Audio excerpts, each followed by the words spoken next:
Hi everyone, this is Julie from Patchworks, and I am here with Lisa Giesfeldt, and we are so excited because Lisa got second place in the 2020 Grunge Challenge sponsored by Moda Fabrics.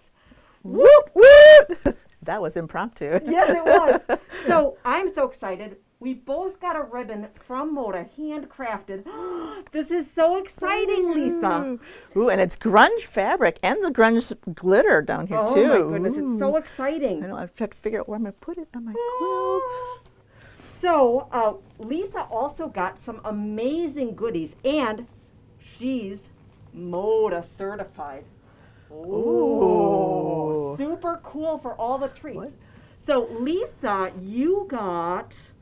I don't know. Oh, No. I got a prize too from Moda that came separately. It was a nice little check in the mail. Oh So my goodness. when you are doing challenges, make sure you look at what the prizes are, because I was not expecting extra bonus prizes. So this is wonderful, absolutely wonderful. Cool. Moda's so great. And we are so excited as well because as the sponsoring shop where Lisa submitted her challenge, we also got a store credit. So thank you so very much. This is so amazing. I can't wait for the next challenge. Well, keep coming to Moda Club, get grunge packs, and you can produce something like this. Well, So- maybe. What I want to do, we have Lisa here, and she is so amazing. She's a competitive quilter. She's going to tell us a little bit about her whole design process. So I'm excited. Let me hop over, and while I'm hopping over, I'm going to have you move aside just so that we can see the glory of the quilt. And then at the end, what we're going to do is going to zoom in to look at some really fun stuff. How does that sound? Okay, great. All right. I'm going to put my ribbon down though. That's fine. You can put your ribbon down over there. Put it down real quick. Perfect. So, Lisa, I am pulling up some pictures that you sent us. And you start with your packs. I've been a member of the Moda Grunge Club, Moda Club at Patchworks since about, I think, 2013. And each month we come in for our club meeting. Wonderful patterns and ideas from Julie in her shop. And we also get a packet of Fat Eighths fabrics, depending upon which Moda collection you're interested in. And in February, they announced a massive challenge out to everyone. I think to introduce their grunge fabrics as well as get people really excited with everything going on in the quilting world. And this year I decided to participate. I had just gotten done with another challenge for my Milwaukee Art Quilters group, and it was themed kid art. And I figured, why not incorporate the crayons I had created for that challenge and utilizing all the grunge fabrics, and there are over 220 grunge different prints, which is really hard to keep track of all the colors. But I was able to then take that and create crayons. What better way than a box of crayons to help illustrate how many different colors are out there from grunge and Moda. So I decided to utilize paper piecing. I'm a huge paper piecer.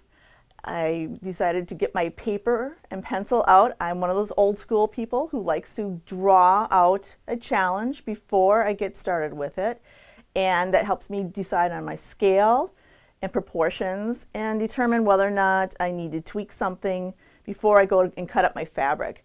And Julie has some pictures of my process of thoughts as I was going through, and she's going to submit some of those within our little discussion today. The first one, I think. And I did showcase the first one. The first one was my box of little Fat Eighth packs. Okay, and then we'll bring up the strips and the little squares. And after I got my Fat Eighth packs from Club, each month I was swapping out the theme at that point in February and March from regular Moda fabrics to the grunge colors, because Julie does a really good job of curating different packs for us so we can do a lot of different projects with them. And then I started to realize that that would be perfect to just keep adding and adding and adding. So I'd come into the store and find another 3 or 4 colors that I didn't have in a pack, and it just kept building and building. And so I have a little box of all my colors. And then from there I started to organize them by shades and by different colors, and started cutting the little strips. Each one of the crayons is about 3/4 of an inch. Wait, how big is that? 3/4 of an inch wide. So I know I didn't need a lot of fabric, but I needed a lot of colors, and Moda has such a great selection in the grunge line. It really helped. So I started to cut all that. I did my prep work first. I find that really helps to keep me organized, especially when I'm working with so many different colors. After I cut everything, I organized it by color. So I had a color of red palette on a board, and then each group was oranges and yellows, greens, blues, purples. And I included also some metallics because I was able to get a nice bundle of the spotted metallics as well as the glitter metallics. So it represents almost every one of the different grunge lines that's out there. So we're looking right now at your crayons. The crayons. Yes. Once I had everything organized, so I knew what background needed to go with what color, and there were 5 different backgrounds I chose. So you can see that it varies from kind of a grayish, smudgy grunge background to a really white one, and there's also the spotted and a star white background as well. And once I did that, I just started doing my paper piecing. I had everything cut and organized, and I would go through the colors, pick a light wrapper color to go with a darker crayon point and tip point and end color, and then I would swap them out. So I would get a darker point and end color with a lighter wrapper so that I could see definitely that there was a difference, kind of like the regular crayon box that you would get. And I started to do some layout. After I got all my pieces and crayons assembled, there are 180 crayons, and I believe Julie has a picture of that as well. Yep. Once I got all the crayons pieced, I did some trimming to get them to their final size and did some layout. I had my ruler lined up on my paper with my little globe in the middle to see how they would all set out, and then it was a matter of constructing 2x2s and then wedges, and then from wedges, yes. Let's get the wedges up here so we can see the wedges. And once I got all the wedges together, it's a matter of working in sections just like any other quilt. And actually once I started doing that, it went pretty quickly with everything else. Each crayon takes about an hour to paper piece.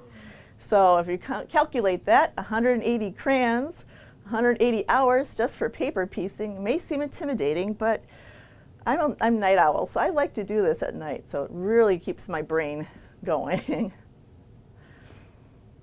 And now after I got the wedges in, it was a matter of making sure my circle stayed as a circle, and you worked in arcs, and you had to put in a connecting portion onto the end of an arc in order to make the rings go around. And when I got out to these, it all just pieced in together. Perfect circles, perfect arcs. I was so excited that it worked, and it turned out exactly like I envisioned. So that is so amazing. And the nice thing about the grunge is that when I did the world in the middle, I found the perfect color. It looks just like the water in the surface of the earth. So the fabric line just really worked with everything else I did, and it was perfect. So you did something very interesting with the edge of your quilt. You didn't traditionally bound it, you faced it. So what is that? I decided, because this is more of an art type of piece, and a lot of art quilts are done with what's called a facing.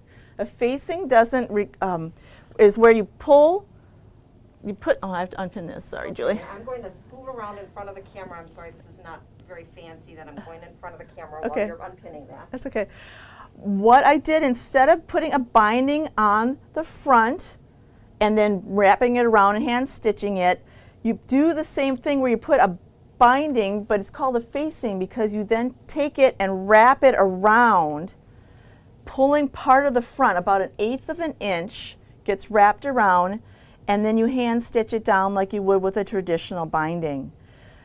It really creates a nice clean edge, a clean finished edge, and it also, especially if you have something that's really busy with a lot of different colors and you don't know which fabric's going to work the best to help frame it with a traditional binding, a facing is the best route to go because you're not seeing a binding on there at all.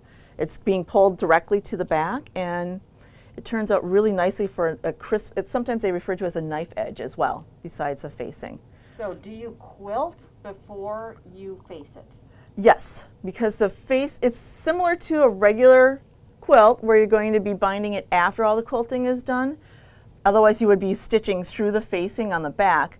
The thing when you're doing a lot of intense quilting with something like this is that it has a tendency to shrink in as you're quilting it.